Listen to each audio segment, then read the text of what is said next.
Dépendance affective eza nini bandeko nanga? Dépendance affective ezali ntango ozokobanga koperdre mutu moko boye, ata mutu wana aza koniokola yo, ata mutu wana aza komanke yo respect, ata mutu wana aza kokikisa yo, aza koniata yo, azotambola likolo na mutu na yo, me yo ozobanga koperdre mutu wana, okangami kana mutu wana, otingami na ye, eza bolingo te, ezali dépendance affective.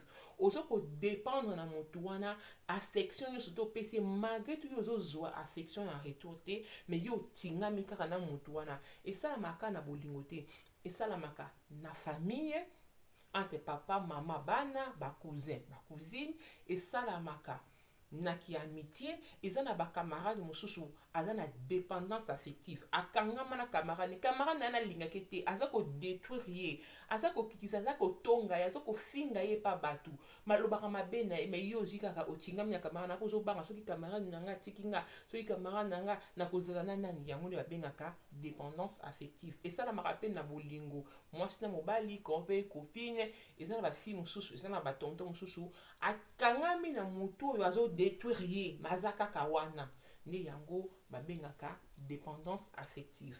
Ndeko nanga oyo pose nga question oyo, j'espère que na répondre yo bien. Soki na répondre bien te, na expliquer bien te, bo aider biso na ba commentaire, boya na YouTube nanga maman Frites. Bandeko nanga YouTube wana etoni ba témoignage kaka oyo bino bozo tindela ngai, na ba conseil bozo tindela ngai, ndenga nazo ke kobeta na YouTube. Sko bozo ye soutenir na kotala ngo, eza na lingala. Maman Frites YouTube nanga nazo komango a, to nazo komango a. Bisous.